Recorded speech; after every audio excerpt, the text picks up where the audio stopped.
আমাৰ জ্ঞানজ্যোতি জাতীয় বিদ্যালয়ৰ দুদিনীয়া কাৰ্যসূচীৰে যি আমি ৰূপালী জয়ন্তী উৎসৱ আৰম্ভ কৰিছিলোঁ, আজি প্ৰথম দিনাৰ তৃতীয়টো কাৰ্যসূচী হৈ গ'ল। ৰাতিপুৱা আমি 25ডাল পতাকা উত্তোলন কৰিছোঁ, 25ডাল গছ ৰোপণ কৰিছোঁ। তাৰপিছত শ্ৰদ্ধাঞ্জলি অনুষ্ঠান আছিল। তাৰপিছত আমাৰ চতুৰ্থটো কাৰ্যসূচী আমাৰ শোভাযাত্ৰা হৈ গ'ল, আপোনালোকে দেখিলে।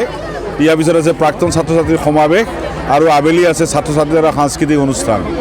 অহাকালি ৰাতিপুৱা সম্বৰ্ধনা অনুষ্ঠান আছে, 11 বজাত মুকলি সভা আছে আৰু আবেলি 3 বজাৰ পৰা 5 বজালৈ বিশিষ্ট গায়কৰ সংগীত অনুষ্ঠান আছে। আমি সেই সময়ত যেতিয়া ইংৰাজী মাধ্যমৰ স্কুলৰ যেতিয়া পয়োভৰ গোটেই অসমত, গোটেই ভাৰতবৰ্ষত, তেতিয়া আমি এই কথাটো বিশ্বাস কৰোঁ যে মাতৃভাষাৰ মাধ্যমেদি যি শিক্ষাদান কৰা হয়, সেই শিক্ষাদানেহে প্ৰকৃত শিক্ষা হয়।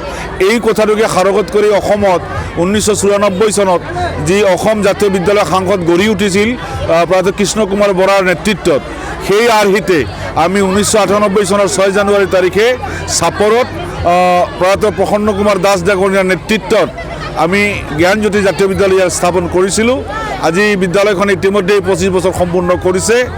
আমি এই 25 বছৰীয়া এই জয়ন্তীটো উদযাপন কৰাৰ কাৰণে, এটা স্মৃতি বিজড়িত কৰি ৰখাৰ কাৰণেই আমি এই উৎসৱটি আয়োজন কৰিছোঁ।